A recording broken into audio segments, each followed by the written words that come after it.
The week ahead astrology from October 20th to 27th is going to form a beautiful and very rare grand water trine. The rarity comes from having both Neptune and Saturn hooking up to it, as well as the energy of Jupiter exalted in superpower status in Cancer, Mars and Mercury also into this triangle in our sky. And you have to also see how many planets are in this triangle. It's exceedingly unusual. In the week ahead, on Wednesday/Thursday, the moon is going to activate one corner of the triangle. Now, the moon tends to be like an activator of events. And so this is going to be where we focus on exactly what might this trine offer you, your sun, your moon, or rising this week ahead, understanding that it's a rare energetic, and it should be pretty blessed with Jupiter in his exaltation. And trines are known to be of a positive nature. They're the nature of Jupiter, the greater benefic.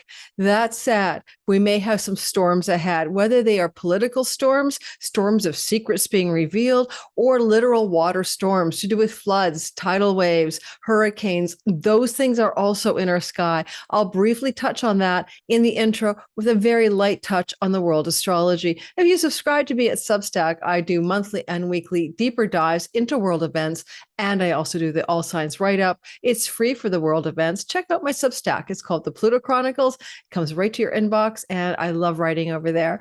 Now, guys, I am the person who always looks at the best in life. You know, like it's a trine, it's a water trine. But on the other hand, for the world, it seems to me it doesn't really matter that this beautiful triangle is blessed by Jupiter's energy, and trines are here to bring something fortuitous. I noticed that trines can also bring some difficult circumstances for world events. And in that regard, it is going to be those storm gods, Ceto, the asteroid Ceto, the asteroid Typhon for typhoon, for goodness gracious, that are playing a strong and pivotal role in the sky, as well as Deucalion. Deucalion is like Noah in the Noah's flood story. So you put Deucalion, Typhon, and Ceto. Ceto is the goddess of the monsters under the sea. Okay, we can go submarines, right? But we can also do things with sea and dangers of the sea and scary things at sea. Typhon, typhoon, the god of sea, storms. Deucalion, Noah's Ark story, floods. We have something going on here. This is going to be interesting because it's in Scorpio. I'll show you the sky. And with Scorpio, who knows? Maybe it's political storms, especially with Scorpio, three-letter agency, secrets being revealed. You know, there's a lot of conspiracy theory going on, which is quite understandable and relatively believable, you know, in the Kirk situation, that the person accused did not do that event. I can't say it here. I don't want to get, you know, I do not want to get suppressed here, but the guy named Kirk and what happened to him and who did it. No, we all know that's not the story. Anyone with half a brain knows that's not what really happened. And of course, the evidence is pointing to a nation in the Middle East maybe being responsible or complicit in that death. In fact, there were some interesting developments this week about Google search engines. Go Google search months before the Kirk event, Israel/Washington, and you'll get some really startling information. I'll be writing more in detail about that at Substack for my Monday article. So, you know, so I'm going to go there. I'm going to go that, you know, Candace Owens hasn't come back from vacation. Maybe she will, and she'll drop a bomb. We haven't seen any photos of the 3i Atlas at all, apparently because NASA is on, you know, vacation because of the government shutdown. Conspiracy says that they're photoshopping the photos from the Mars orbiting cameras, so that we don't know what that thing really is. AI Atlas 3 Atlas. Oh my God, you know, Atlas interstellar object. You know, my brain's not going to remember 3IA or whatever. You know what I'm talking about. There's that, revelations about the recent unaliving of KIRK. There could be some revelations about situations to do with Trump. Also, more JFK revelations. Russia just dispensed a whole tranche of material connected to JFK's assassination. I don't think there's anything shocking there, but maybe someone will dig up a few paragraphs with their good Russian, what do you call it? Interpreting, because most people are just using AI to interpret and find some hidden variables in there. Who knows? But look for that kind of stuff to come up in this week ahead. Now, well, this is October 17th, a Friday that I'm recording, so I don't know what's been happening in the world at this point, other than, of course, in the ME, Middle East. I very much doubt that a ceasefire can hold, because it's not what the actual agenda is of the nation that has created the devastation in Gaza. All right. So I doubt that ceasefire is going to be held because there's no good faith actors in there. But we'll see. This week ahead may involve some more calamity in that part of the world as well, based on the storm energy, right? The storming seas and stuff like that. Storms of political nature, storms of literal nature. Now I'm going to show you the sky before we do your sign. And when we do your sign today, listen for your rising sign as if it's your simulation avatar in a game, or as if it's like, your the role a role in a movie. It's a character you're playing, but your sun is your deeper self, your essential nature, your core self, like the actor who plays the role, like the game player who gets into the game simulation. And so your sun often aligns more with purpose and the meaning of life and why you're here. So purpose and career. And then of course, the moon is often connected to how we feel about life and think, our mind thinking. Your emo and your thinking apparatus is lunar, but also it can really take you back to matters to do with your home. Like, an eclipse to the moon can relocate your home. Moon is very much where our domicile is. So those are ways to listen. I think all three are worth listening to. Over time, you begin to identify more with one or the other. After the age of 44 and up, and people begin to get older, and Saturn matures in their chart, they tend to start realigning with the sun. The sun is something you probably felt more true to your nature under the age of 7, and you get to recapture that later in life. So consider the sun as a very useful part of the sky for listening to these general astrology videos. If you're new here, welcome. Welcome to my channel. My name is Lori Lothian. I'm a Western tropical zodiac astrologer. This is not sidereal or Vedic. And I'm using whole sign houses, and fixed stars and minor asteroids are a big part of the wheelhouse. I got a lot of those minor asteroids in here. I told you about them already. We also have a strange asteroid Echo in the mix, and it's sitting with this grand trine. And we'll talk about Echo maybe as something echoing from another time, because Echo is a story. I don't know if you guys know what the story of Echo is, but Hera got mad at her handmaiden who was always chattering, and she gave her a curse. And the curse was the handmaiden can only speak the last word that anyone said. So that's the Echo, right? So Lori says to listen to this, she can only echo the last word. So in that regard, though, we often think colloquially of Echo as like an echo chamber or an echo of something from the past. So there's this evocative energy of the echo. Something's echoing, through our week ahead. So I'll just leave you with that idea. I'll show you the chart. I have been still sharing my dear friend Ren Butler's Archetypal Universe course. And I did a wonderful class with him for my Patreon community on archetypal astrology. And if you want to know a little bit more about that astrology, I'll make sure I put the link to that class below. He's taking new enrollments through to the end of October. So if you want to try a 6-month class at a very big discount, the discount comes from saying Lori sent you. And it's in a deep dive study into a very profound type of astrology. And you can qualify to use that in your own astrological practice if you're an astrologer, of course, or just to learn about your sky and how the sky really works using a really cool astrological discipline. Now, I have nothing to promote in particular at this time. My Sky Reader is full. We are well into halfway through the course. Just remind you, you can join me in my Patreon community. I'd love to see you there. You can join me at Substack. I'd love to see you there. All of these other places where you can find me are in the description box below. Only my Patreon community has a chance to have readings with me. But because I have 600 people paying subscribers over there, I basically have a lottery when spots open up. So I really can't offer anything more than that at this point in my career. Readings I'm teaching and I'm writing, and that's my priority. All right, and I'm writing a book. So let's get going. Let me show you the sky. And I will be putting up a web page within the next month on my website of recommended astrologers that I know personally, that I have great faith in. Either I've used them or I know their talents. So that's what we've got. So here you're going to see, am I sharing? One of those moments. Yep. Here you're going to see the sky.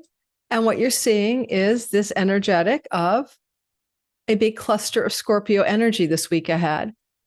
And I've got it queued for October 22nd, Wednesday, as the moon is going to cross into a sort of a catalyzing energy Wednesday and Thursday to really pull this grand trine into the materia.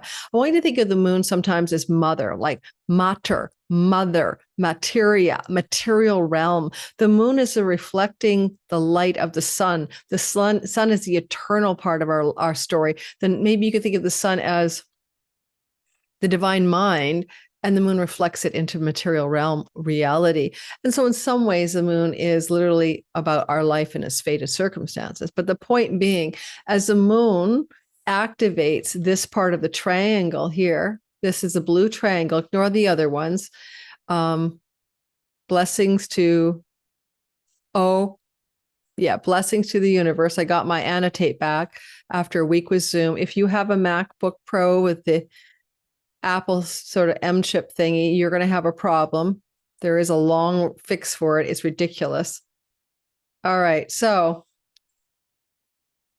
this triangle is meant to be good. This is called a grand trine. And again, the rare quality of the grand trine is to be noted. Jupiter only in Cancer every 12 years.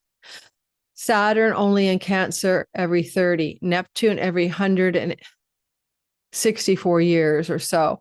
And then over here, Mars only in Scorpio every 2 years. So you have to put together a 2-year cycle, a 12-year cycle, a 30-year cycle, and a 164-year-old cycle. And you try to find the last time this happened. Okay. I can't do that with the software I have. It's not something you're going to see very often at all. And interestingly, with Mercury as well, the news god, information right here, we should expect some disclosures of hidden, secretive things. And when you think conspiracy or 3-letter agencies, you think Scorpio. All righty. What is this asteroid here? It was with the Libra new moon at 28 degrees of Libra on the 21st of the month, the day before this chart showing. It was sitting with the sun, and this is the asteroid Memoria, memorial service. Someone's passing away. There's a memorial. That vibe is there. It has been tracking right through this part of the sky. And so it wouldn't surprise me if by the time even we get to the Grand Trine, there is some memorial service for some leader or person who have prominent Libra suns, like Netanyahu, or positions of planets there, but also Charlie Kirk. Now, Charlie Kirk's not with us, so it can be the Memoria has passed. We've all, Charlie Kirk's sun and moon are in Libra.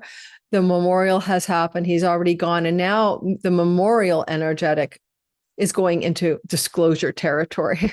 What really happened to Charlie Kirk? All right, that could be a song, really. Now, there's Echo. Who knows? There's an echo of the past. There's an echo of something from the past connected to memorials, maybe connected to news and news information disclosures. This is very whistleblower when Mercury and Mars get together in Scorpio. So think whistleblower, shock, maybe disclosures. Are they shocking? Well, not for most people, probably, but for some of you, maybe surprising. And then here we have all the sea gods, right? What the heck is this? Deucalion. This is Typhon, the sea god storm. This is Noah's Ark guy, Deucalion. This strange beastie here is Ceto, the goddess of the dangers of the sea and under the sea, including sea monsters. Under the sea dangers also include submarines, but yeah, whatever else there could be underneath there.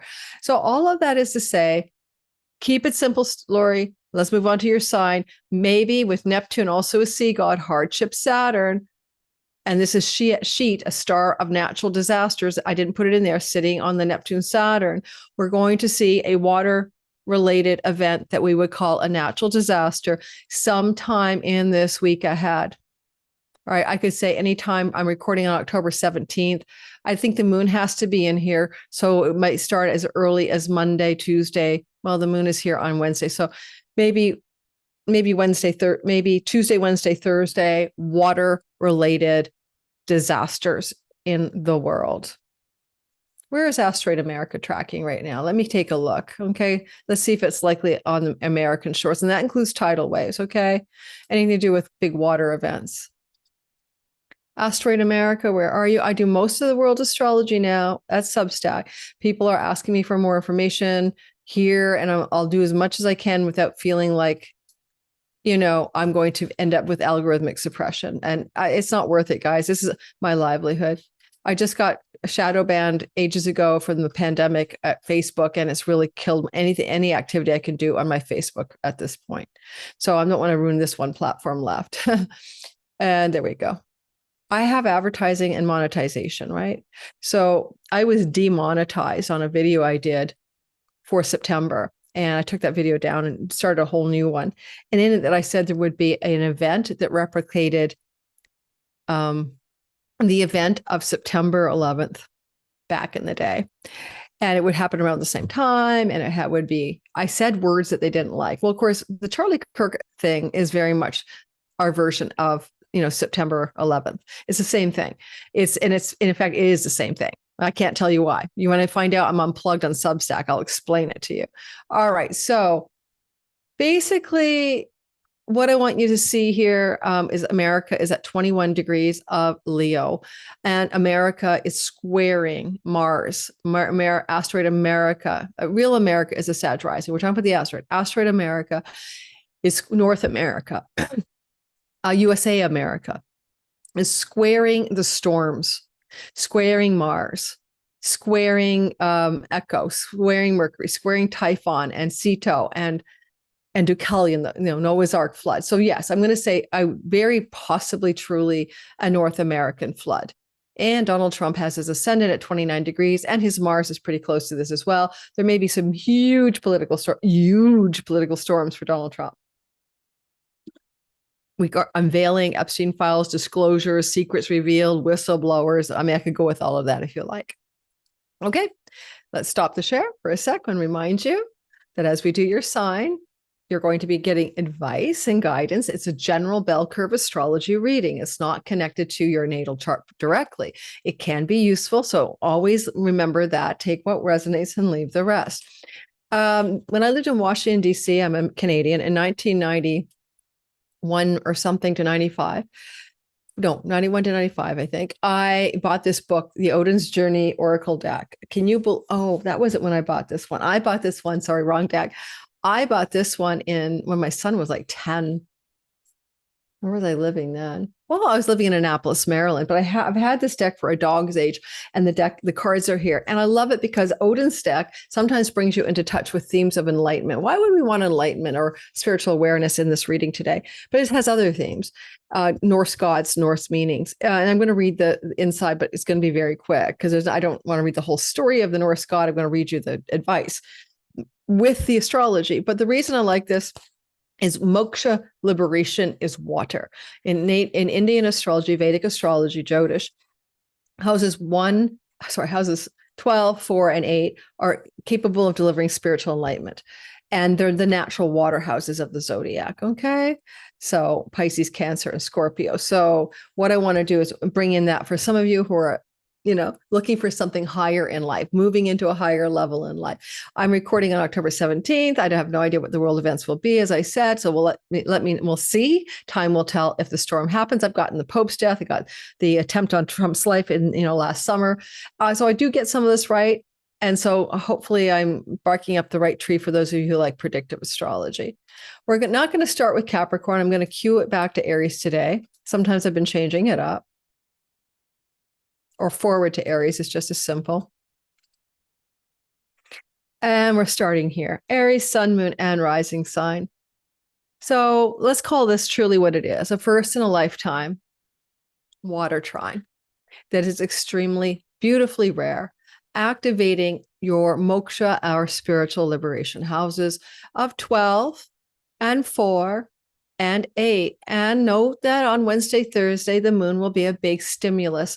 In fact, the moon is sitting in Scorpio, but rules or owns the sign that Jupiter's in.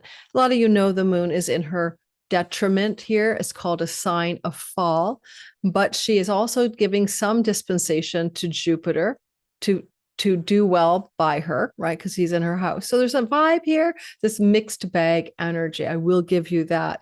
For the world, it's more difficult. For your own life, it's something that can be quite illuminating, to do with the following themes and offer up perhaps a flow or ease and luck around the themes of property, land, and real estate, money, banks, loans, mortgages, debts, and chunky money, inheritance and unearned income, and also 12th house themes that will have to do with spiritual liberation directly, the full Buddhahood energetic. So there may be some spiritual shifts going on or some enlightenment or awakening energies for you. On a mundane level, though, again, really positive energy wants to move the needle in home-related matters, domicile, where you live, prosperity in and from the home, prosperity from selling a home, prosperity from buying a home because you find a big, beautiful home and you're ready to move. and it's all in perfect timing. 12th house is also a house to do with money you can make from home in digital income, borderless revenue, and you might have a nice little surge this week ahead. The deeper message might also be to extract the gold from the mud of your childhood. And Jupiter is in the house of growing up, your mom, your dad too, but really your house, your mother, the way you grew up, the messages you learned. And this is a really nice unplugging in a beautifully blessed way from family of origin patterns, ancestral patterns, even karmic patterns from past lives, in order to effectuate. There's someone I like to watch from Breaking Point. She always uses the word effectuate. That's a show on YouTube. But to make a change in your life, to make a big, big change. And if you have any kind of desire to break the shackles of the spiritual illusion, the Maya, the Leela, the play of God, and have a spiritual breakthrough, I like this as well. Finally, with Mars and Mercury in the 8th house, there may be some information or news that comes to you that's quite important to do with ancestral family money. All right. That sounds crazy, but great Uncle Joe had a will that was just found and no one sold his house and it's all going to you. That kind of weird stuff is actually strangely possible here. So money coming from the pipeline or the well of your family that's being disclosed. Mercury likes to disclose what was hidden from view. So let's draw a card for you and see what we get in our Odin's deck. The Odin's journey. Shall we do that today? Now, of course, as I said, not everyone is looking to enlighten themselves from the matrix. And I don't mean like small enlightenment, like I'm woke or I'm aware of government manipulation and lobbyists. No, I mean like this whole thing's bullshit. Fortune. Well, does it make sense? Of course, because you've got that Jupiter in the ancestral house, but you've also got all that money, the chunky money house, right? They're all the chunky money of the 8th house. You don't earn it. Comes to you somehow other way. Sometimes it's an investment in the market. Sometimes it's like a royalty check. Okay. It's shared with other people, the book publishing company, ad revenues, share it with Google. Okay. His name is Frey, F-E-R-Y, god of plenty. And the keyword is fortune. Well, I have an Aries sun and Mercury, so I'm happy with that. I'll take it. Do you guys want to say heck yes in the comments? I think some of you know that I'm playfully mimicking Dove and Serpent Tarot, dude. Ray, Paul.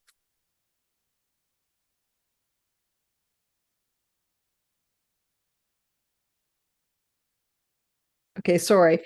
It's alphabetical, but some of these pages I've had it for so long, some of these pages are even out of order. And I've had to sort of stuff this book back together.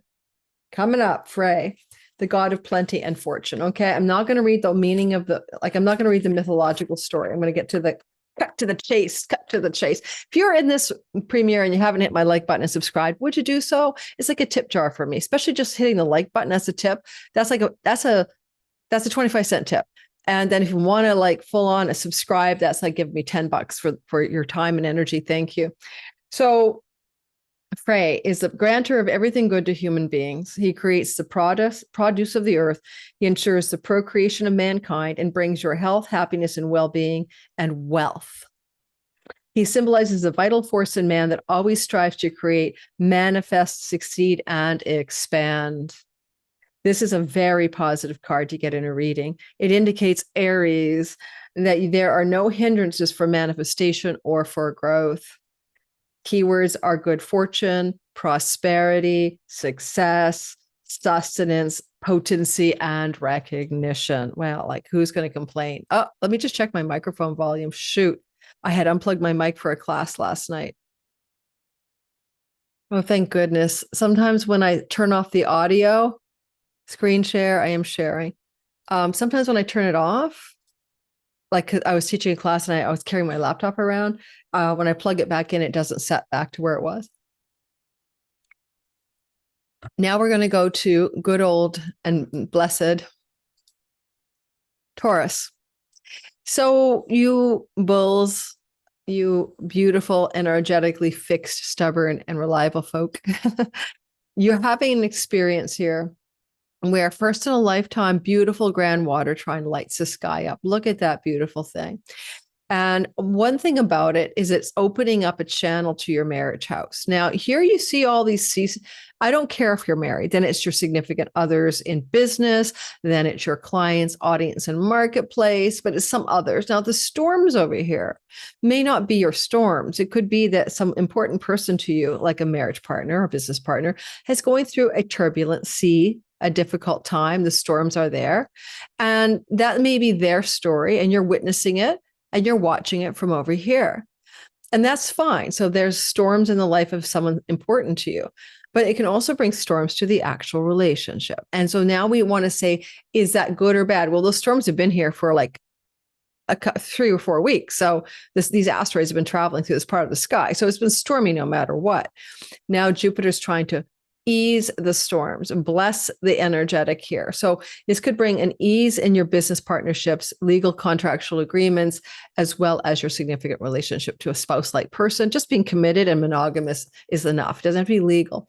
And up here, we see that Saturn and Neptune in this corner of the triangle are holding a part of the sky is called good spirit. And this house is about karmic rewards. It's also about windfalls or pennies from heaven.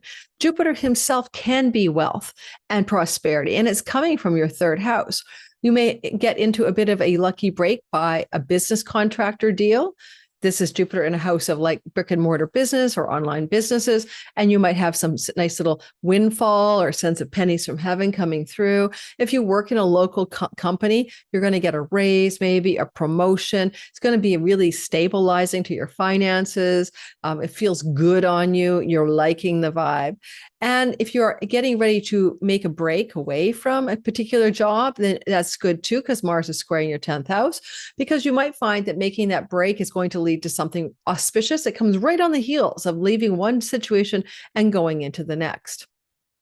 Finally, energetically speaking, the emotional component Wednesday and Thursday may be that your partner is going through some storms here. Like they're just going to have a bad day. I mean, get heads up, right? Sometimes astrology is that simple. If you look at your partner like Wednesday, Thursday, and they're like in a bad state of, mental distress or emotional distress, this too shall pass. And by Friday, they'll be fine.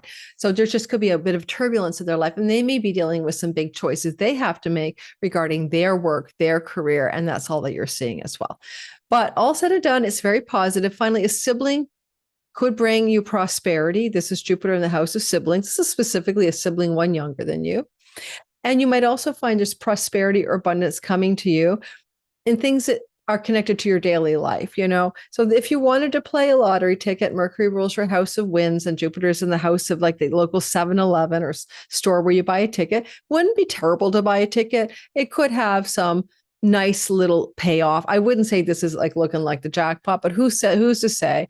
Windfalls and pennies from heaven, first in a lifetime, once in a lifetime. I'm going to call it once in a lifetime. Grand water Trine, because it's really once in a lifetime. Let's draw a card and see what we have for you out of the Odin Oracle deck. We just had the God of Plenty. Lower my hand. I did get advice from Zoom on how to get rid of that. I unclicked the hand thingy in my Mac and all that, but it didn't work. So it's because I'm moving my hand. All right. So someone said they sent me something in a comment, so I'll find it. I go like this, you're going to get that symbol. But it's only when I'm sharing. I have to share. I have to share for this to work. And so you'll never know. Oh, the true one. This is powerful. See these little symbols here? We had that for the last card. This is like a major arcana for this deck. So this is a big card, the true one. And his name is the Absolute. And his name is San, S-A-N-N, Norse god. I bet you I have some Norse listeners. I love this deck. I have a little Norwegian, not Norwegian. My kids have Norwegian from one of their grandmothers, whatever. I have Swedish. I have a little Swedish in my ancestral line on my DNA test. S. Mostly Scottish, though. A little bit of the part of France. It's in the north. What do you call that part of France in the north? Yeah, well, the northern part of France on the English Channel, I think. San, the true one. It'll come to me what that part of France is called.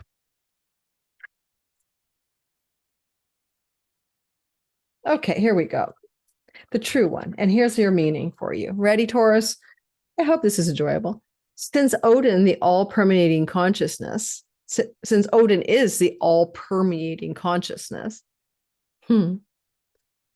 San is not only his true nature, but the true nature of human beings and everything in the universe, sentient and insentient. As San, Odin is the pure, infinite consciousness that is underlying ultimate reality of everything.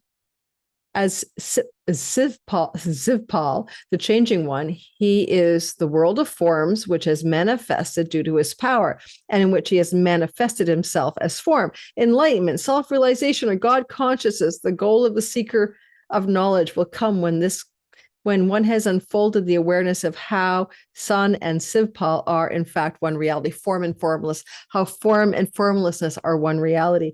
This is a card of pure consciousness, the end of action and thinking, the great beyond, stability and absolute truth. Okay, what can I say? Jupiter, Mr. Guru, dispeller of darkness, is flowing up to the karmically rewarding 11th house. You got that one. I don't know if you're barking up that tree, if it's totally irrelevant to your life. You're the second person now in order to get a major arcana out of this deck. All right, we're going to the next sign. So if I just look at that, I ask myself, why would you get that? Because I'm like, whoa. Chiron is in the full enlightenment house right here, the full moksha liberation. So possibly, you've been working on this since 2019, like getting out from underneath your mind, your thoughts, your karmic shackles, kind of liberating yourself. And by 2027, 26 actually, but fully by 2027, Chiron leaves this part of your sky. All right.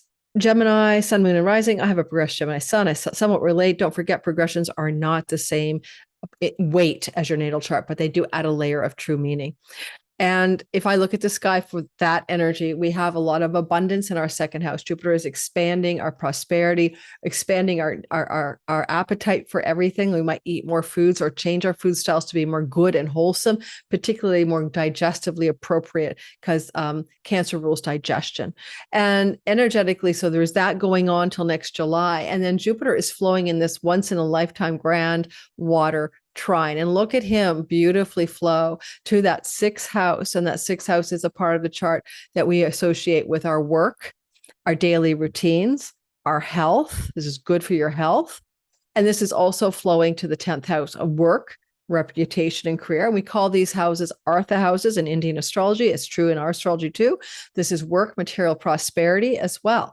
Now, I find it fascinating as well, because when Mars is here, he's in his joy and you're working really hard and you're kicking ass. But there are some storms in the work environment, and you've been feeling those storms for a while, maybe just emotional overwhelm. Mars can be a workaholic here. I have to be careful because he can overdo it. He's like really working the work, Also, we might notice that we have the moon here triggering a sort of an activation of developments in this part of your sky, particularly on the financial front. Moon is the owner of that. And there also could be, like, if you're working for a company and it's not right for you, you might leave your job under this. You could get fired. You might have a conflict with an employee. You might get into inter-office issues, but it's all going to flow in a positive way at the end of the day. Because, Moon, Mars, Mercury could be that emotionally intense moment of the conversation. When you have to fire someone, you're going to face a conflict maybe in the office, but then it all kind of folds out in a positive energy anyway. And I don't know, but, ultimately with Jupiter here and applying like in the direction of witnessing this, everything works out, whatever it is. You know what I mean? Like, whether it's a kerfuffle in the work, whether it's a situation of an emotional storm regarding a pet, Memoria is here. This is a house of pets, and Mercury rules the fourth house. My emotional storm at the passing of an animal, beloved animal. And those are just things of life this week ahead to pay attention to. If you have a health challenge here, Scorpio rules your urogenital energy, so you go like STDs and UTIs. I hope that's not happening for you. I doubt it is with Venus in your fifth, but just a passing health challenge could be triggered this week ahead. And yet everything seems to smooth out with Jupiter's support. So there's something positive trying to happen here. Let's go ahead and draw a card for you. Anything else I'd say about that? No, that's pretty solid. I mean, Saturn rules the house of chunky money, and this is sort of debts. And so there could be a real way to consolidate finances around debts, indebtedness, and bank loans and credit cards and mortgages, kind of a financial money consolidation, smoothing it out this week ahead. Even a new structure for your money, a new form. I mean, for example, I have a couple of GICs, investment certificates, coming to term this week ahead. Is probably the bank calling me and say, do you want to roll it over? So it's that simple. And I'm not sure I want to roll it over. I think I want cash as king for a while. All right, let's pick a card for you. From this once in a lifetime water trine triggered this Wednesday, Thursday by the moon. And don't forget, the moon is like just activating the thing, like making it more intense, because she does that. But it's going to be here. This moon is going to be here, only activating it directly Wednesday and Thursday. But the triangle is active all week long. So there's another. You've got to be kidding me. No. There are, I don't know how many cards in this deck. I really don't. At least 50 something, maybe more. This is getting ridiculous. So the universe is trying to give everybody a dose of enlightenment. Now, I'm not going to read this card again. Why? Can you just go back and read the sign before you? The true one, the absolute. It's about pure consciousness, understanding there's no differences between form and formlessness. It's about enlightenment. And that makes sense because this is a water trine, and all water trines can bring moksha or liberation. So just go back to the sign before you, which is Taurus, and read it again. Listen to their back end, because otherwise I'm just wasting time. But I gave you the gist of it. And what can you do? That's exactly what it is. Wow, this is getting uncanny. Maybe it's because I'm interested in enlightenment. Everyone else is getting enlightenment cards. Oh, no. Yeah, I am sharing. Okay. Cancer, this is your sky to like hang your hat on. You are blessed by Jupiter in your sign through till next year. Jupiter will retrograde soon, and then he'll be back in action after 4 months. But also on top of that, he retrogrades in November. You know, you're only getting him with you once every like in your sign once every 12 years, exalting you. So yes, it's been slow. He is under some difficult aspects since he got here in June. I can't remember when he got here. I think it was in June. Yeah, it was in June. And yeah, but don't worry. He's got your back. It's a good fairy godfather, Santa Claus, good guy, watching over you. Keep that in mind. You're like pregnant with possibility. And some of you might get literally pregnant or gain a little bit of weight by next July. Get more girthy or expand your girth, so to speak. Now, Jupiter here is looking over at the stormy gods and the seas in the house of children. And it's very possible that one of your kids is going to be going through or has been going through some difficult sea turbulence, right? Because this has been in play for a few weeks. These asteroids have been here for at least a month. So perhaps you have been seeing one of your children go through some turbulence and some storms, and you're watching with your benevolent King Solomon wisdom of Jupiter looking over at the whole thing. It also can bring storms to your sexual life, your romantic life. And of course, Mars brings inflammation. So watch for things to do with the urinary tract, like genital, like more like urethral, urogenital energetically.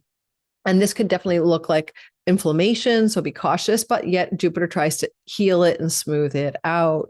Now with a Memoria here, maybe one of your kids is grieving something, the end of something, the loss of something in their life, and you're just, having to support them through that. You'll notice that we have a beautiful, once in a lifetime hookup to Saturn, Neptune in your 9th house. Neptune just got here, by the way, on the 22nd. I've done a whole video about that. And this energy opens up a door of some sort because of the moon, right? The moon is activating through here of potential foreign lands, international, positive, lucky opportunities or developments. They could be a chance to travel abroad, to take a romantic trip abroad, a leisure trip abroad, to travel to see a child, to travel with a child, far off lands, distant shores kind of journeys, maybe some positive outcomes that feel very lucky in a legal or court matter. You might also find yourself really leaning into spiritual wisdom and truth. And this could open up a desire to learn or study something that's aligned with the gifts and talents you were born to express. That you're good at it anyway. This is your thing. And now you're going to take a mentorship, a course, a learning, positive energy around spiritual teachers coming to you, mentors and guides in this week ahead. The ninth house is a belief house in a way. It's like a spiritual ideology, and everything is flowing here. You might be coming into a week in which you're coming into a more alignment with a spiritual belief structure, practice, or finally, this could also be a book publishing opportunity if you're an artist or creative, a deal, on the table, so to speak, for something you have created. Now we're going to go ahead and we're going to draw a card for you and see in this very enlightenment-y oracle what we get. This is Odin's Journey by Lars Sims. Such the Norse Wisdom Cards Handbook. Have had this for so long. It's ridiculous. So let's get a card for you now. And I love this deck. It is my favorite deck. It's the Inner Quest. Finally, we're breaking patterns. And it's not a major arcana of this deck. The Inner Quest, the Lone Warrior, the Inner Quest. And his name is Einherji. Well, one thing I'd say that already fits is the ninth house is Dharma, moving your life into alignment with purpose. So is the fifth, and so is the first. All of these houses are purpose and meaning houses that this once in a lifetime water trine is hitting for you. So let's go ahead and take a look at how you might use this in this week ahead. It's here all week long, and it even bleeds into the next week a bit. But what we're really focused on is the activation Wednesday and Thursday, particularly, maybe into Friday, by the passing of the moon over the Mars part of the chart. E, F, G, H, I. Does anybody else, G, E, F, G, have alphabetical order problems? It's like I have to go A, B, C. I have to think about it. Now I have dyscalculia. I'm autistic, but it's not like I can just go there. I have to like say it in my head. Okay, here we go. Divinatory meaning. The lone warrior symbolizes a hero who has lived a noble life and fights to the death. As a reward, he is brought to Valhalla, where he lives with his god Odin. The battle of the lone warrior is never ending and does not end on a battlefield, but continues after physical death until the end of time, when he takes on monsters who symbolize the ego, ignorance, and destruction, and the giants who symbolize material or lower consciousness. The key to understanding the symbolism of a lone warrior is the recognition he has to fight alone. This means that one has to take charge of one's own life, one's own transformation. Life is a solitary undertaking, and ultimately all forms of companionship are transitory. In the end, one faces one's destiny alone. Only then does one deserve to be considered a hero or heroine. And this card in a nutshell is the Inner Quest, accepting solitude, war on ignorance, confronting fear, making one's own way in life, strength of character, and tenacity. Those are your keys for this once in a lifetime grand water trine, beautifying the week ahead. And yes, it kind of goes into next week, but it's triggered by the moon on Wednesday and Thursday.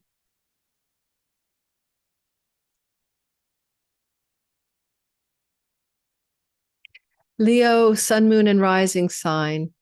This is a beautiful story for you. You're going to experience a moksha liberation energy. You're not the only sign, just so you know. But it puts these houses in, like the Aries folk, houses 12, 4, and 8. And so for Leos looking for spiritual awakening, enlightenment, all of that stuff, or just inner peace through awakening beyond your stressful mind, this is a beautiful, beautiful week ahead for a once in a lifetime shift. That said, Jupiter in the 12th house is very much like guru, is very much like spiritual teacher or wisdom from some foreign land or foreign shore, or some spiritual teaching from another land. And you might even, with Neptune and Saturn up here, find yourself experiencing some abundance or prosperity. Now hang in there from a family member who's an elder who may be passing away. So legacy wealth can come off of this triangle. Down below in the 4th house are the storms. The storms have been here for about a month anyway, the asteroids. And now Mars is making the water choppy with Mercury, and the moon activates this on Wednesday, Thursday. And it's possible that you're going to find that you're going to go through some familial storms with someone you live with, a roommate, a spouse, or if you're living with mom and dad or the family of origin, storms in the household. So buckle up. If you want to change your home, however, Mars is happy to have you travel from home or move to a far off distant shore. and experience that as an alternative method of getting through this week. Mars down here, though, can often bring arguments, especially with Mercury. But in this condition, also the spilling of secrets, disclosures of hidden things about your family of origin, your childhood, your mom, your parents, and or any disclosures about your family of origin at all. Now, I do want to say with a Memoria here and, Mars and the old person up here and the hospital here, some of you, not all of you, may experience the loss of an elderly parent or grandparent. All right. That's just a thing that I can see as a possibility. By no means is it a probability, but I'd be remiss if I didn't mention this. And if you want to refinance a mortgage, the stormy water is here. If you want to refinance a debt, the storms are here. It's not an easy process, but you could get a lasting positive outcome because of the Jupiter energy flowing to the 8th house. So let's see what we have for you in our Odin deck about this once in a lifetime grand water trine lighting up our sky this week ahead. Let's see what we have. Wow. This is the first card that looks negative on the surface. This is called Hoder, the blind god. And the key word is weakness. Now, you do have Mars in the stake of the chart, the bottom. And that's always a difficult transit for about 6 weeks every 2 years. I just want you to know that. So although Jupiter's trying to smooth it out and bless it, the moon has fallen in the 4th house. So there can be some challenges financially to do with your home, or fights in the home, or someone leaving the home, or you getting up and leaving the home. The worst case would be domestic violence, but not usually as much as Scorpio. So let's not have that happen. Hoder, buckle up for the week ahead, but it still is good. I know you're like, what? What do you mean it's good? Well, Jupiter's like smoothing it all out. Hoder, the blind god, divinatory meaning. Hoder is an example. And if you're trying to get out of a marriage, I should have said that. Saturn, Neptune in the house of shared resources, right? Intensity in the homestead. That's a lot of that. The intensity that happens when people are trying to figure out who gets the dog and who gets the sofa. Hoder is an example of how a weak person can be used or manipulated by the strong for evil or ignoble purposes. Hoder's blindness was the physical, but any form of ignorance, infatuation, attachment, desire, need, greed, and pride is a form of mental or emotional blindness. There are innumerable examples of ignorance causing people to do terrible deeds, and sometimes not even recognizing the consequences of their actions. So Mars is down there. Honestly, it is a Scorpio. Hopefully no one's going to toss hot water at a person. You know what I mean? Like, here's a hot water bomb, for my teacup because I'm mad at you. Be conscious of the intensity of this week ahead. It's not enough to mean well and have good intentions if one lacks the alertness, detachment, and discrimination to evaluate the results of one's actions and the inner strength to remain independent of one's areas of vulnerability, especially emotional vulnerability. Okay. And the keywords are weakness, blindness, vulnerability, exploitation, victimization, naivety, and passivity. Well, I would go for enlightenment if I were you. And if you want to take a vacation to a distant shore or travel there, Jupiter will honor that for you and help you get to a ashram where you can meditate and get through this week with a little more ease. If you want to travel far away to some spiritual retreat, would be a good way to use this week ahead. And not that everyone can do that. I understand that, but it kind of speaks to that in the sky. Or use your solitude and meditation as a get out of Dodge, get out of jail program. All right, so let's move into Virgo. And so Virgo, here we have a sky that is indicating a beautiful water trine.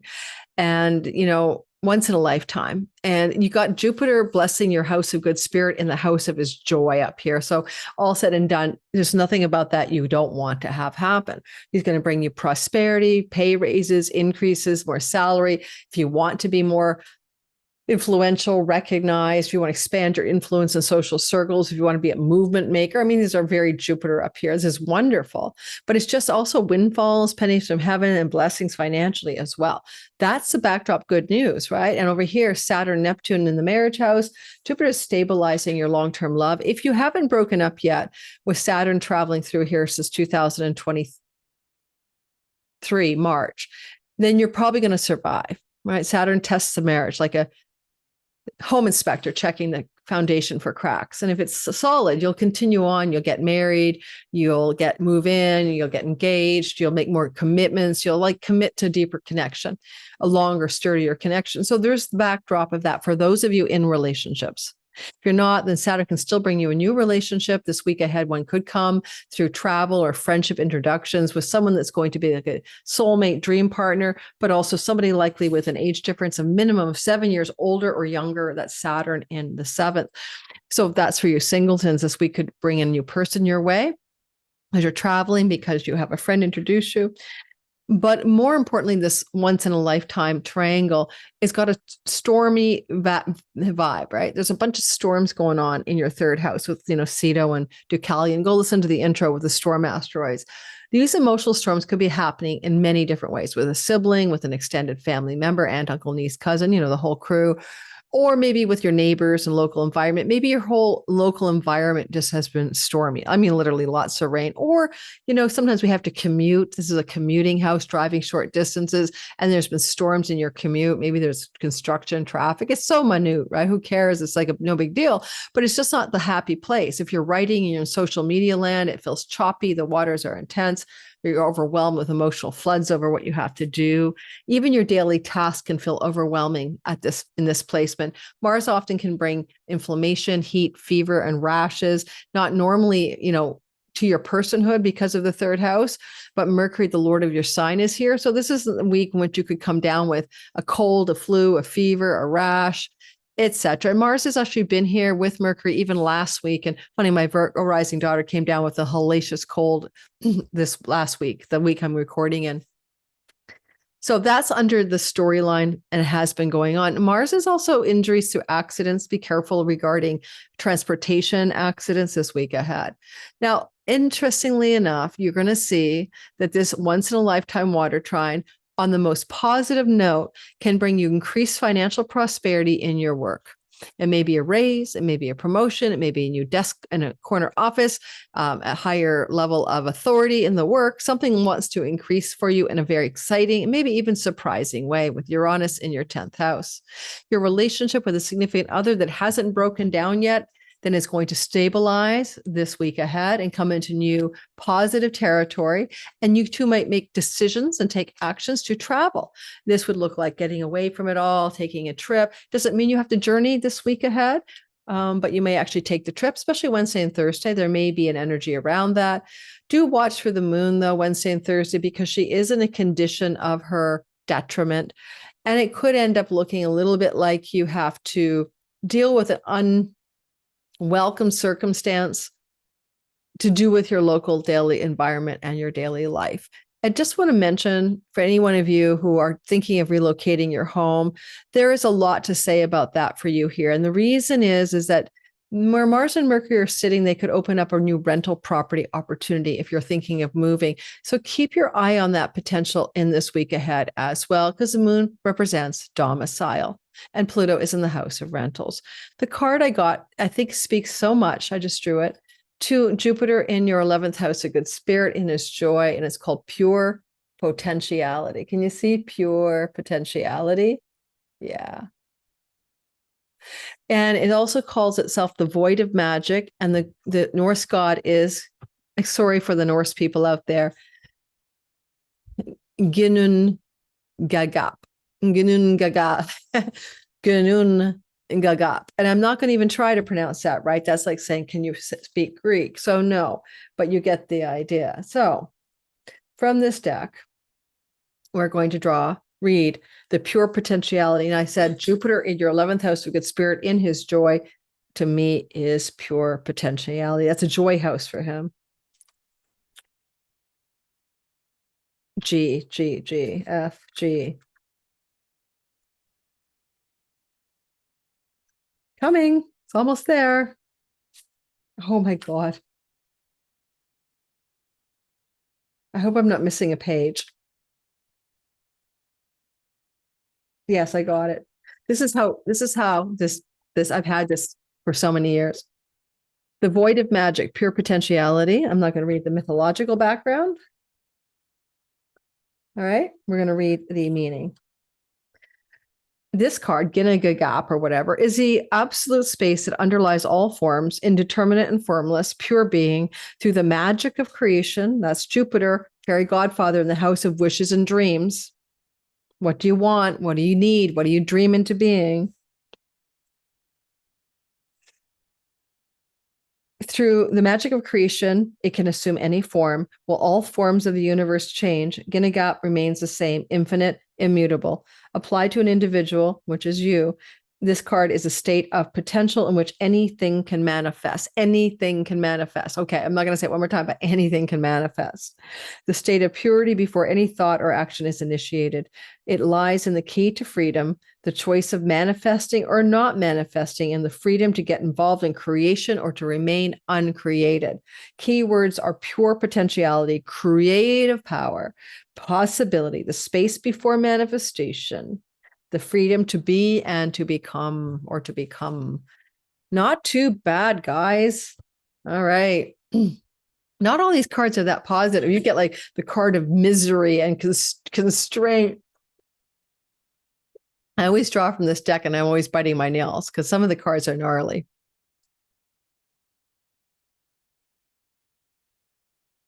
Libra, sun, moon, and rising sign. Hey, what about it?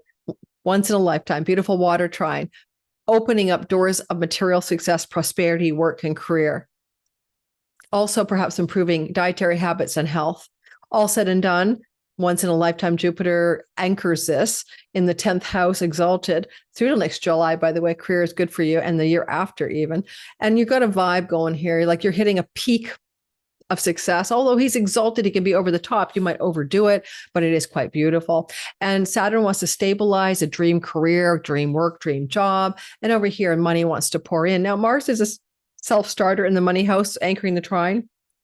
It's really good for those of you who don't have bosses, who want to do your own thing or already do. It's really good for side hustle and success, but it's also being determined and making decisions that you need to make. Mars is in dignity in your financial stories. So now you have the decisive action-taking orientation towards your earnings, your possessions, and financial resources.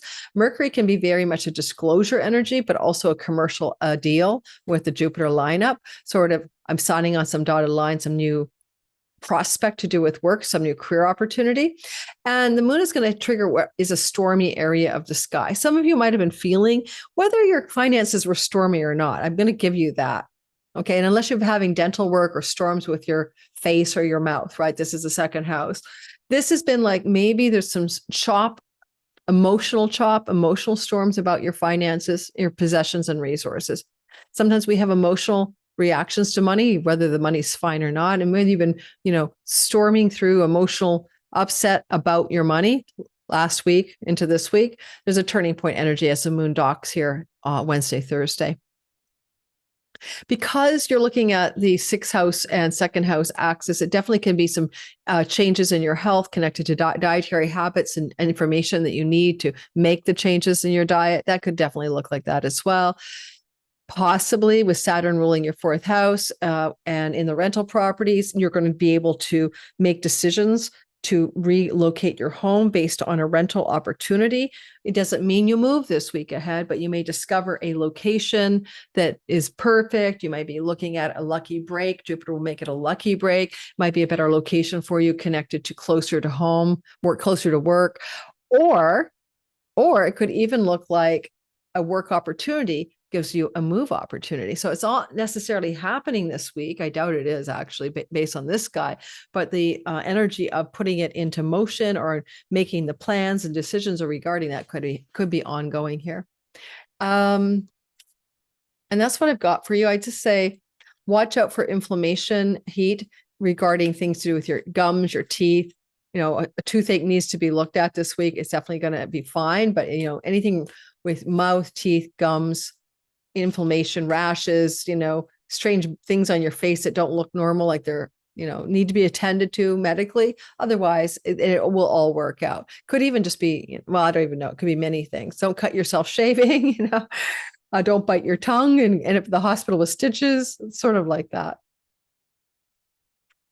Now I'm going to draw a card for this once in a lifetime grand water trine from the order. Oh, everyone's getting these powerful energies. Divine justice. And the card says Thrones of Fate, and it's Rock Stolar, the Thrones of Fate, Divine Justice. Let's read Rock Stolar for you. I think I need a chocolate break, actually. Ooh, it's Libra. Everyone knows it. By the time I get to Libra, I need chocolate. Believe me, I had breakfast. I had a whole egg sandwich just before I started recording. I think it's just my brain is getting, losing energy. All right, let's take a look at this card for Libra. The card symbolizes the knowledge of what is appropriate in accordance with the will of the divine. It's in the highest purpose of the soul, self-realization. The person, don't forget, this is a moksha water trine. I introduced this in the beginning, okay, which is about enlightenment. Because it's the moksha, the water signs are moksha, can lead to liberation. The personal destiny of every individual is expressed by the Norns, the spinners of fate. But divine justice is not concerned with this particular circumstances of life, the life of the individual. Divine justice is that each and every being has a final purpose on its own, which is self-realization, the unfoldment of Odin consciousness. Divine justice symbolizes divine aspirations of the soul, the longing for God, while the Norns symbolize the more human aspirations, the longing for well-being in the world. And they're not mutually exclusive. The more you're aligned with your true self, the less the world disturbs your peace, and then it is actually well-being in this world. A hard-won lesson I'm still learning. Keywords are divine justice, cosmic law, harmony, higher purpose, longing for God, spiritual counsel, harmony with divine will this week ahead. Wouldn't it be great if the whole world had a mass spiritual awakening all at once this week ahead, and people stopped murdering each other, killing each other, starving each other. All right, Scorpio, sun, moon, and rising sign. So like the Cancers and Pisces to come, you're a water sign. You are getting hooked up with a beautiful water trine once in a lifetime, connecting you to what we call your Dharma houses, purpose and meaning, using your talents and gifts in a meaningful way, aligning with the Tao, going with a sense of a meaningful, purposeful life. And you'll notice that Jupiter in the 9th house, right, is in great condition. He's exalted. This is also something you'll experience through till next July and started in June, where you might want to travel abroad, travel the world, go back to school, higher education wise, or go to school for the first time. You might want to find a spiritual path of devotion or a path of spiritual religious belief, or finds a spiritual teacher. This can also open you strongly up to book publishing deals and great success and prosperity, as well as some really good fortune in relationship to your father figures, who may be dispensing money your way. And that's a vibing Jupiter in the 9th house. And he's flowing beautifully to your 5th house of children. This can bring you grandchildren by next July. This also is flowing to the house of your romantic love. Single Scorpios looking for love, look no further than by next July, but particularly this week ahead could open up some opportunities. And I would say for a soulmate dream love that can go the distance and last a lifetime, that kind of romance, even with somebody with a significant age difference, 7 years minimum, younger and older. But it does look good for romance. It really looks good on you if you're single and wanting to see a relationship emerge in your life. And it may not just be this week, but it's definitely a possibility this week ahead. If you're in an existing relationship, not to worry, nothing's threatening that at all. But I would say maybe that there's some travel with a significant other, maybe a rejuvenation of some more sexual energy in the relationship. Now, sorry, guys. I'm biting my finger now. Scorpio, it's kind of like you got Mars in your sign, right? Mars is going to be in your sign for 6 weeks. I mean, he leaves sometime in November. I can't remember, first week of November. He's been here for a while. It's like 6 weeks every 2 years. So you've got this new energy. You might be very aggressive, determined, decisive, and action-oriented. That's you. You've got your mojo. You got your mojo now. And as you got your mojo, you're dealing with this stormy energy that you've had all these asteroids for storms here for the last month. And so you're dealing with a decisive, strong, capable energy. The Lord of your sign, Mars, not Pluto, it's Mars, is with you. And you got storms that you've been quelling through the power of your decisive and action taking mind. However, or beingness. However, there is a quality here that you might notice this week, Wednesday, Thursday. The moon will trigger in her detriment, in her fall, some issues here. And it could be romantic, sexual, it could be travel or publishing deals, it could be legal and courts. So some turbulence is going on here of some sort. Ultimately, whatever this is, Wednesday and Thursday, you're capable of completely making the right actions and decisions needed in order to work with this. And Jupiter helps you do that as you have kind of like a divine blessing opening doors for you, even as there may be some turbulence here, even as things may be a little bit upsetting. Not a lot, just a little bit. I don't think this is a big deal for you because you're so powered up by your own Mars. Because the moon can be categorically matters of home, and you've Pluto in the fourth house trining Uranus, it may be an unexpected opportunity to make a home change. It could look like in this kind of sky, a refinance, a property purchase or sale, and you're making decisions and it's turbulent because you have to go act quickly and it's a time sensitive issue and you're moving on it already. You got this.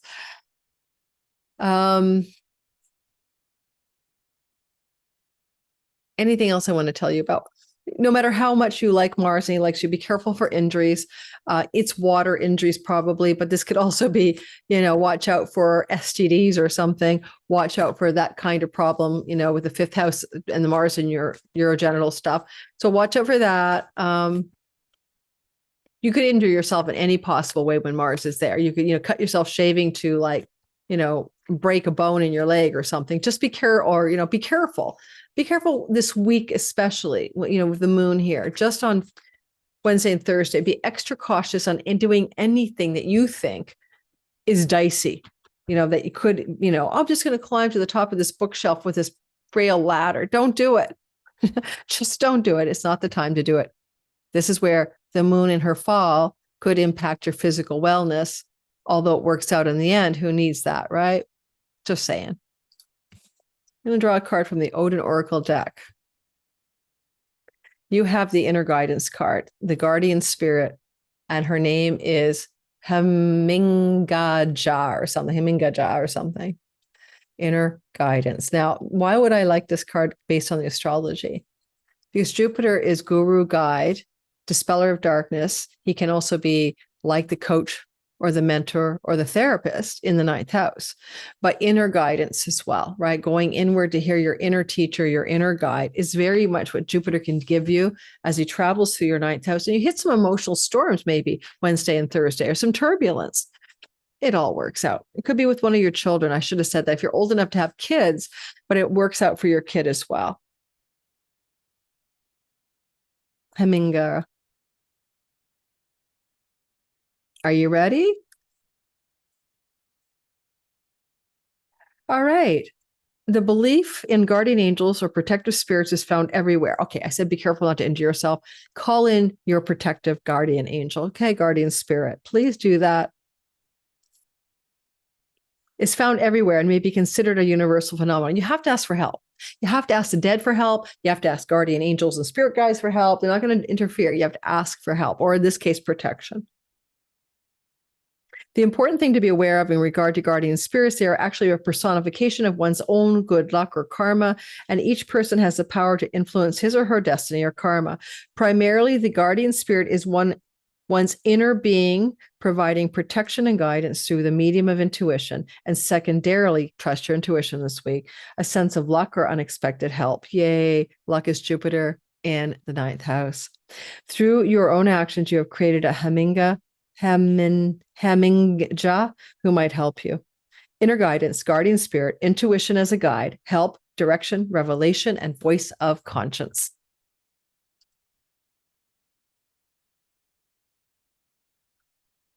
Give me a minute. Sagittarius, what a once in a lifetime beautiful water trine flooding our skies, literally and metaphorically, this week ahead, pretty actively triggered by the moon on Wednesday and Thursday. Now, energetically speaking here, if you're into awakening spiritually, if that's your cup of tea, like all the fire signs, Aries, Sag, and Leo, are going to have enlightenment houses, moksha houses, 12, 4, and 8 lit up. Are you thinking you want to wake up from this spiritual illusion and break free of your own mind? That's a possibility. If not, no worries. Then instead, here's some other thoughts. You might be able to have a major change regarding prosperity and wealth from other people's money and the connections to your home. This can include inheritances from family members, especially elder parents or grandparents. This could also look like some kind of prosperity from the purchase or sale of a home and a change of home with a lucky break. This can also look like energy connected to the 12th house, and that's where the storms are existing. The storms are here. You might have noticed some stormy weather here in the last month with these storm asteroids flying the waters of your house of the hospitals, isolation, and foreign lands and journeys and ashrams. You could go to detox and rehab centers here. You can go to ashrams and spiritual retreats here. You could be in a hospital, or someone else you love is in a hospital. You could be in jail, hopefully not. And there's turbulence and there's storms, and this is a journey. Now, you've got Mars here in dignity trying to help out, and you've got Mercury with the communications note to go for that. But this can look like definitely some turbulence with a parent or elder parent here in a wellness, lack of wellness setting. You had to put them in an old age home, or they're in a hospital setting or something like that. So beware of that week ahead, turbulence Wednesday and Thursday, and what you might want to do with that energy, how you can work with it. Jupiter's trying to support the moon. He's in her temple. It looks like prosperity, however. Otherwise, it's enlightenment-y. Take your pick. You could journey to an ashram. You could go off in solitude and meditate somewhere. You could do any of those things. You could find yourself, though, in possession of some financial abundance that allows for a move or change of home. If you're going through a divorce or a settlement with Jupiter in your 8th house, this is going to be a smoothing of the turbulence and maybe backroom deals and negotiations and conversations between lawyers, for example, that work out the mess for you. And it's not even a big deal anymore. You're going to have a bit of a hiccup Wednesday, Thursday, and then things move on and work out really well for you, actually. So those are some themes that I see in our sky here. Let's go ahead and take a look. And this once in a lifetime grand water trine for Sagittarius, using the Odin's Journey book, the Norse Wisdom Cards Handbook. I don't even know if this is in print anymore. If it is, I get another one because it's so beat up. OMG. I told you if you want awakening, you might want to go for bliss. Bliss, Sat Chitananda. There's a bliss vibe here. Are you thinking the abode of the blessed, bliss? Well, this is not too shabby for those of you who want to take this and run with the enlightenment story. Okay. Let's take a look at this. I'm going to be collaging this week ahead. I was going to do a group collage with the public, but I think I'm just going to do it alone, listening to my favorite music. All right. Here's your keywords for Gimli. Uh-oh. Page 61. Where's page 62? If I'm missing a page, we're in trouble. We would be in trouble. So I see page 61. Oh, no, guys, this is because this is so beat up, but I didn't think I was missing any pages, which is why I kept the book after all. But I need to find page 62, 60, 61, 62. Oh, here it is. That's all as well. Keywords. Ready? Gimli symbolizes the innermost core of a human being, the immortal being. It isn't not a place, but a state of being, or knowledge of oneself as the immortal reality is the only permanent inner peace and fulfillment, the end of suffering. I had an awakening in 2011, read the blog, The Awakened Dreamer, and the only thing I could describe what happened to me was the end of suffering. I didn't have any other word for it.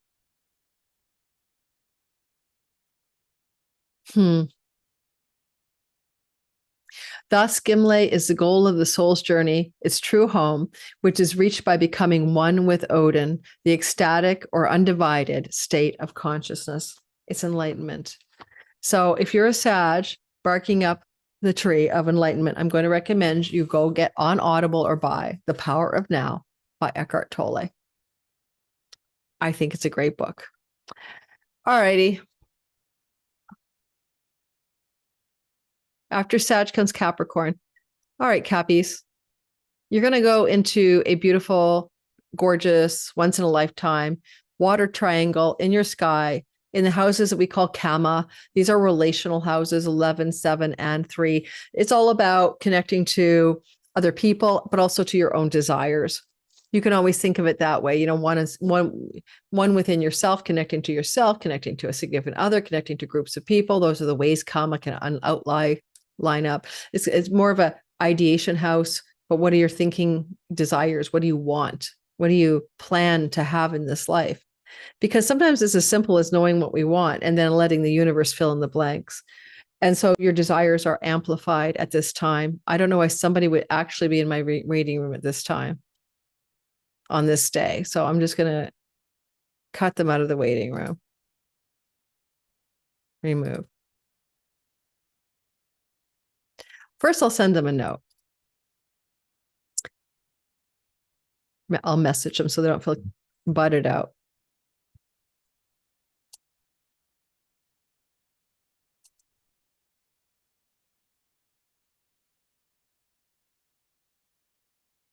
Okay, I'll continue on. So for me, looking at your chart, I want to mention one thing. Saturn is the lord of your sign, slow moving bugger. He's in Pisces, where he's been finishing a journey since 2023, making a kind of constriction or hardship energetically happen as it applies to things to do with your local environment, like your neighborhood, your aunts, uncles, cousins, siblings, nieces, your daily life and habits and routines. You might have got very structured, but you might also felt very difficult, hardship, constriction energy here. Now, Saturn and Neptune are together here, finishing up a grand finale, completes next spring. And you could find yourself moving if you're wanting to move. Chironic wound plaguing you since 2019 about where you really belong. But if you're going to move, you're moving in context to either guru, spiritual teacher, spiritual teaching, or major, intense, beautiful love partnership forming. Will you move this week? Probably not. Will you think about moving? Maybe. But there's a grand water trine once in a lifetime waking up the possibility of that. And what's really active is the 11th house where Mars is traveling. And this week you've had storms in the 11th house, storms with your sibling, one older, storms with groups of friends and social settings, some stormy energy regarding your gains in your career, whether they're good, bad, or non-existent, some stormy waters and seas in the last month regarding things to do with what you want. What's your big plan? What's your 2-year plan? Forget about 10 years. What's your goal here? What's your vision? What is it what's your forward wish fulfillment look like? Because that's where the storms are. Now, Mars is Mr. I decide, I act, right? I act, I decide. That's my job. Mercury is like the mind. I have an idea. So there's something going on. You might come into contact with a new ambition or idea regarding career gains and work, especially with Venus blessing you in the 10th, or you might get a job offer, and it might require you to travel, and it might require you to make a decision to say yes or no if you're looking for work. Also, Capricorn, there is Jupiter in your 7th house of marriage, and it's going to be true till next July. We all love Jupiter, but he gives you what you want, not what you need. I don't want to sound like a broken record. Jupiter here will retrograde this fall. By the time he's done next July, he got here in June, you're either going to up-level the existing relationship, end the existing relationship, or maybe you already have, or you're going to meet a very profound soulmate type relationship. But if you do, because of the Neptune Saturn, especially until next February, this relationship will likely require travel. This will not be somebody who lives down the street. Keep that in mind. So what else to watch for is arguments with a sibling one older and turbulent storms in the life of a sibling one older that then leads you to getting sucked into that story. You may have prosperity from a sibling 3 older than you coming through emails, phone calls, and messages this week. That's Jupiter in your 7th. Finally, the last piece of advice I have for you is this. It's such a rare and once in a lifetime opportunity for something. The moon, Wednesday and Thursday, is your emotional fall. Things are not doing well on the emotions, but it may not be yours. It could be the emotions of a sibling, a friend, somebody you know at a distance, right? Trining the third house. And they might be going through this emotional storm. And if you're married, it could be your significant others going through an emotional storm about something happening in their lives. So that's just Wednesday and Thursday, and it will pass. All said and done, though, it could look really good on you around more financial prosperity wanting to happen through new opportunities for career, for promotions and raises, maybe. But there's some turbulence around it. Like you had to fight tooth and nail to get the job. You got the job, but, there's a cost, but you still want it. I don't know. There's a lot of intensity with the Mars Mercury moon here on Wednesday and Thursday. And, the sun is up there with Mars and Mercury and rules your 8th house of chunky money. And so there may be something to do with so what do you call it? Well, it could be divorce settlements working out, but also things to do with the money, like, okay, severance, sign-on bonuses, severance packages, things like that, being all mixed up with this week ahead. And if you have a falling out with a friend, which can happen with that Mars, Mercury, moon, right? Then let it go. Because honestly, Jupiter's trining that friendship circle area of your chart, your social networks and friends. If there's something blows out with a friend or an elder sibling, it's meant to blow out. Let it blow out, guys. Let it go. Drawing a card from the Wisdom of the Oracle thing, Odin's Journey, Norse wisdom cards. Mother Earth.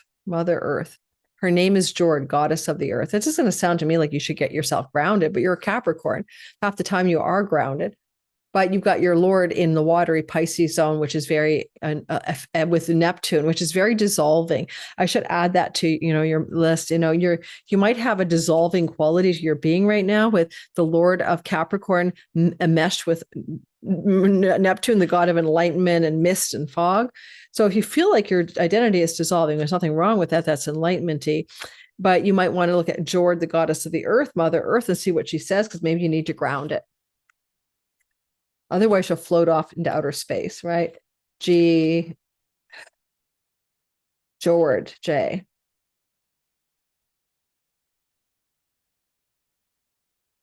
Almost there. Jord. Jord is the quintessential Earth Mother, the source and symbol of all material needs on life, which depends on mankind's. Am I actually looking at you guys? Yeah. Which depends on mankind's. Am I recording? And I'm having a total freak out. Yes. Which depends on mankind's. See, I have one of those moments. Which depends on mankind's initial spiritual impulses. Oh, sorry. I'm sorry. I'm going to start over. Jord is the quintessential Earth Mother, the source and symbol of all material needs on which life depends.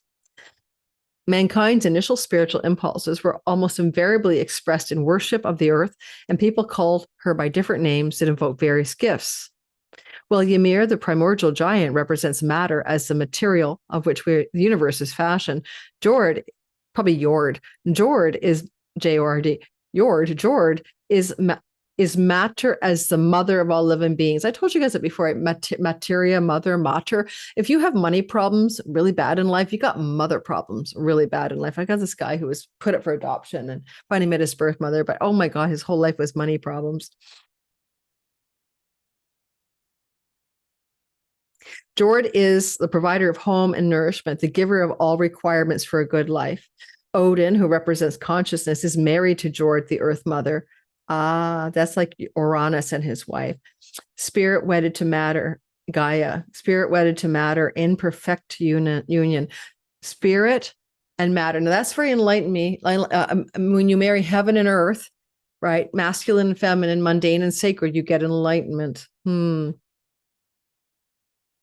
Spirit wedded to matter in the perfect union. This cosmic union is called Eros Gamos, or divine marriage, in which earth and sky merge, infusing each other with clarity, clarity and warmth, respectively.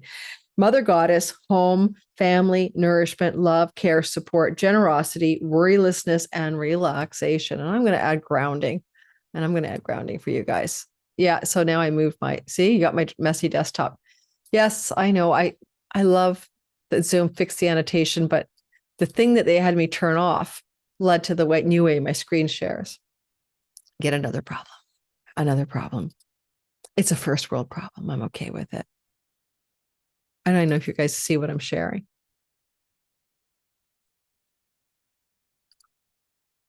I think I fixed the problem. I did. I got a new thing that said share application window that's never shown up before. And now I'm not sharing my screen. And it's the first time I've seen this. Just as I complained, it fixed. Don't forget to like, subscribe if you like me nattering away about my life. All right, Aquarius, sun, moon, and rising sign. For you and me, I'm an Aquarius rising. We're looking at a Artha triangle, a big once in a lifetime Artha triangle for for material prosperity, work, and career success. It's good for your health, and Jupiter is protecting and blessing your health in the 6th house. If a problem comes up, it will be resolved successfully. This week ahead, Saturn can bring some constriction to your dietary habits and some resilience there as well. It might feel easier to curtail bad eating habits and especially addictions as he rules that part of your chart.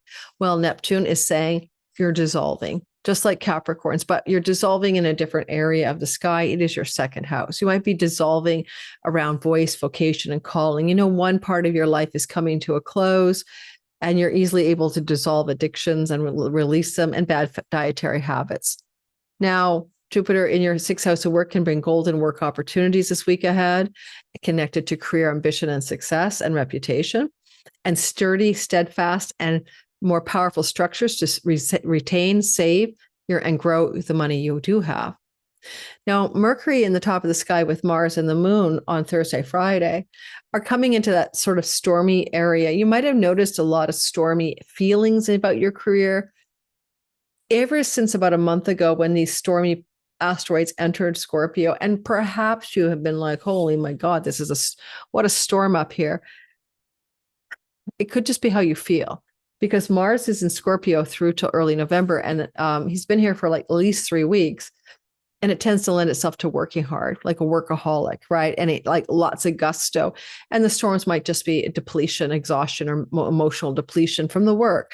Now, I felt some of that as an Aquarius rising, teaching Sky Reader, doing my regular videos, my regular Patreon community, my regular Substack, let alone getting those 2026 fundraising videos ready for you for next year. So keep that in mind. By the way, if you want to hire staff, Jupiter means hire staff for your pay them and make success happen. I'm hiring people lately. You could also notice that this week, the moon is in her fall, but Jupiter's still blessing her as there's some kind of difficulty in the career space and like the top of the sky, the reputation and the career. And it could be like something you want to quit or something quits you. You're just done, like I'm out of here. And I've already want to say I kind of felt that recently with my Facebook thing. I found out I was shadow banned since the pandemic and my assistant's trying to fix a problem and it just got even worse. And I'm just like, I got almost 9,000 people on my business page. I'm ready to toss it to the winds. I don't like Facebook anyway. It's for old people. So fundamentally, I never go there anymore. So there's this, except for groups for my classes. So there's already some of that going on. So what do you want to cut away? What's getting ready to let go of? Now, if you're in a job and you're not self-employed, being fired. Oh no, quitting your job. Oh no. And emotions are high and there's storms up there. You could go there. You really could. And if that was to happen this week ahead, then Jupiter says, never mind about it. I've got your back. Something better is coming right around the corner. No worry at all. A better job, better salary, more steadfast, everything like that. So this is where you have to just take a relaxation pill if that happens to you, or you quit in a big storm of some kind of upset, right? So be careful. If you don't want to quit your job, take a few deep breaths, but if you're ready to leave, that's fine too.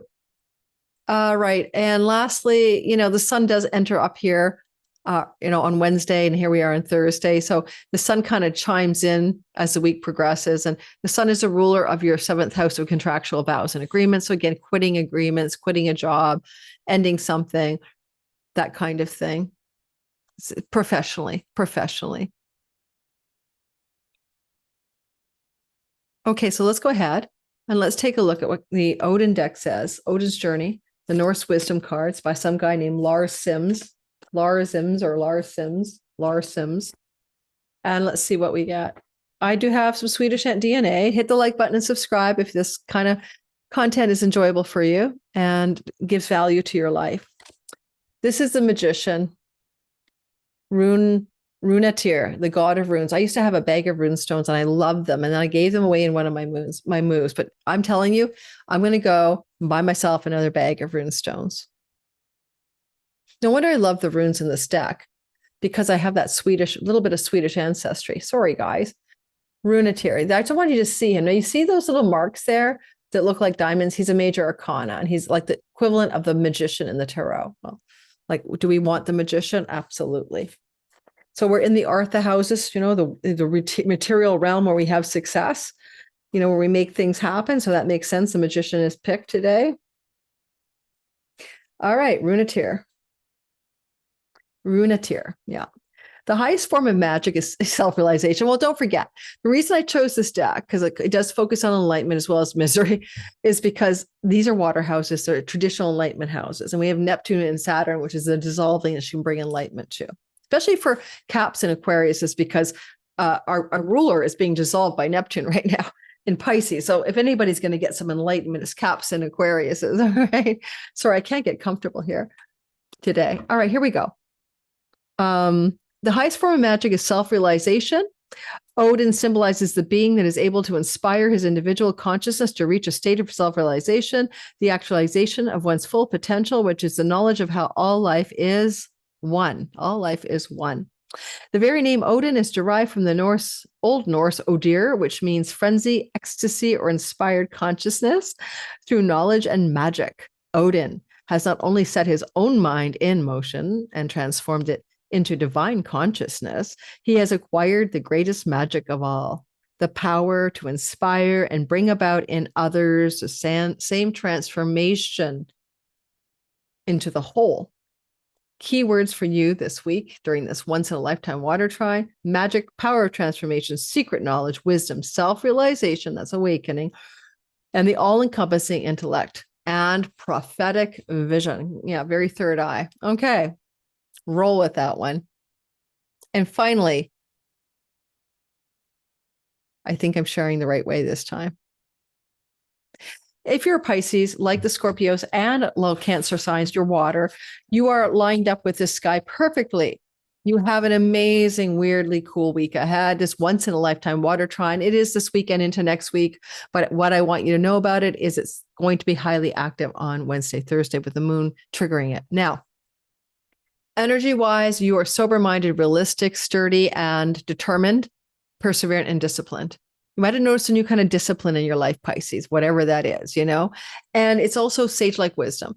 And Neptune is dissolving Saturn in your sign. So any of you looking for enlightenment, especially 25 to 29 degree Pisces, you are really in the thick of a dissolving energy. And you're dissolving karma as well, for Saturn represents karmic patterns. And he's the ruler of your full moksha liberation. So there's a very nice story going on for spiritual seeking Pisceans in this world. Also, the flow to Jupiter in your fifth house of romantic love and children could indicate the potential for a new romance or an existing romance to get even more mystical, magical, enchanted, and spiritual. And if there are grandchildren, the grandchildren are up there here, and they could be also involved in stories this week, news about a grandchild, maybe difficulty with a grandchild. The moon has fallen, but Jupiter is blessing the scene so that solutions emerge and all is well. All is well. There may be some challenges with a firstborn child, and you may be coming into a story this Wednesday, Thursday, where you're there to prepare to help them, to give them sage-like guidance for the child that is your firstborn. Or any child, but more likely your firstborn. You go in this chart, it can be a firstborn or secondborn, actually.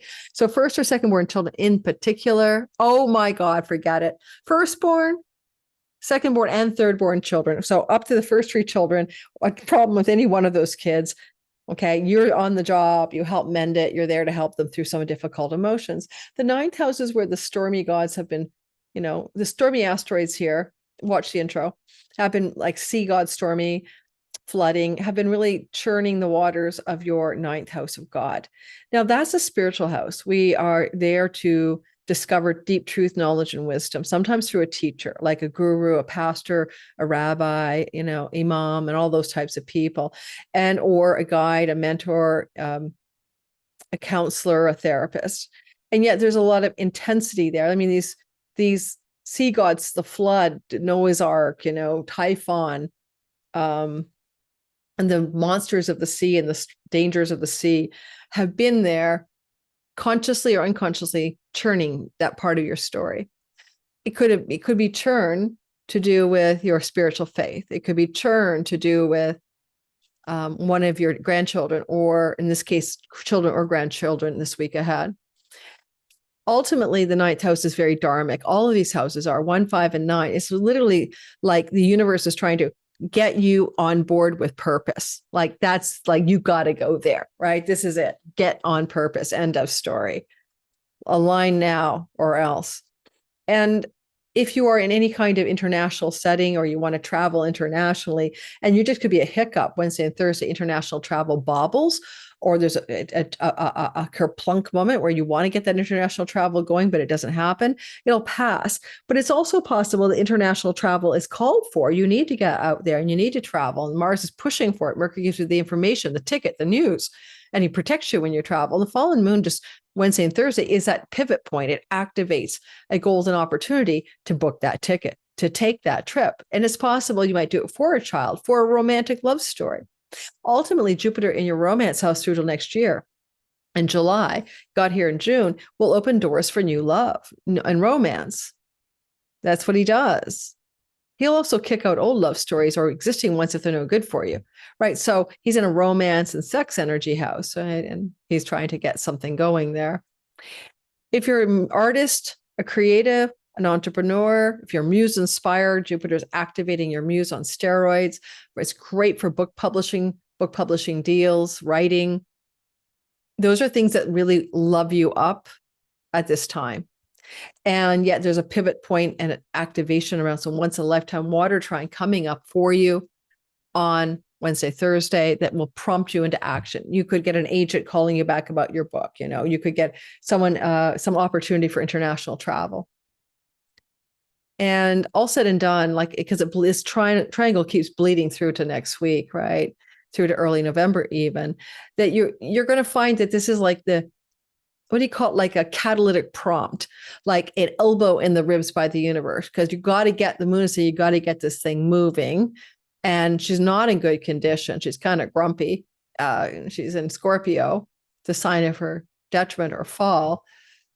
But Jupiter's applying and Jupiter's working with her. So it kind of works out.